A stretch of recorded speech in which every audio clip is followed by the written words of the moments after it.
Kuwait, they live like kings. The poorest person in Kuwait, they live like kings. And yet they're not paying. We make it possible for them to sell their oil. Why aren't they paying us 25% of what they're making? It's a joke.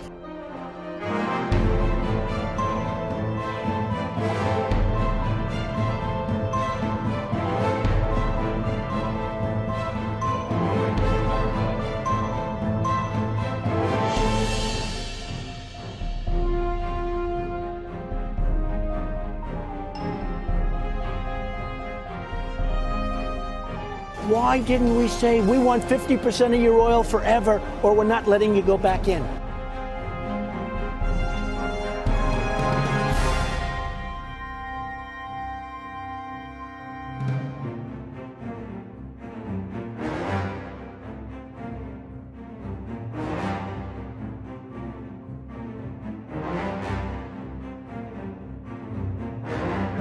Le Dey d'Alger prend même en otage 2 équipages de navires. Ils réclament 60 000 $ pour leur libération ou menacent d'en faire des esclaves. Rapporté au budget actuel des États-Unis, cette somme représenterait aujourd'hui plus de 60 milliards de dollars.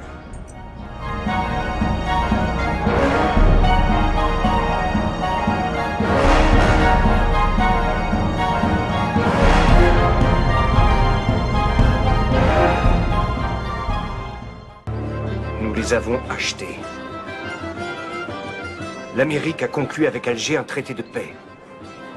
Un tribut de plusieurs millions de dollars qu'on leur verse, chaque année. Une somme de l'ordre de 20% des recettes de l'État. Il y a longtemps qu'on aurait dû investir cet argent dans des forces de frappe militaires puissantes. C'est bien vrai, ça. 20%, rendez-vous compte. On aurait pu régner sur les océans. De nos jours, il paraîtrait invraisemblable que les États-Unis se laissent dicter ainsi leur conduite. Mais même pour la jeune République, l'humiliation est cuisante.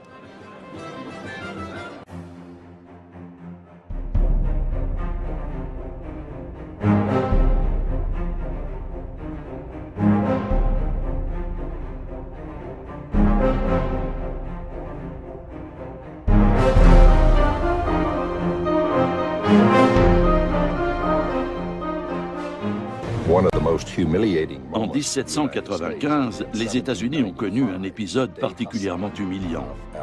Le Dey Hassan, le régent d'Alger, a exigé que les Américains lui construisent un navire au lieu de lui verser un tribut en espèces sonnantes et trébuchantes.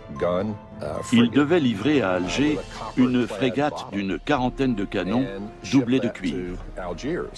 Le président George Washington a écrit qu'il en avait été extrêmement mortifié. Mais les États-Unis étaient faibles à cette époque, et le président a jugé que son pays n'avait pas d'autre choix que de s'exécuter. Il savait pourtant bien qu'avec ce navire de guerre, les Algériens captureraient de nouveaux vaisseaux marchands américains et européens. Les Américains sont piqués au vif par tant d'impertinence et décident de construire des navires encore plus rapides, conçus pour durer. En somme, meilleurs que ceux des corsaires. Les États-Unis veulent ainsi mettre fin aux conditions humiliantes du traité de paix et d'amitié qui les lie à Alger.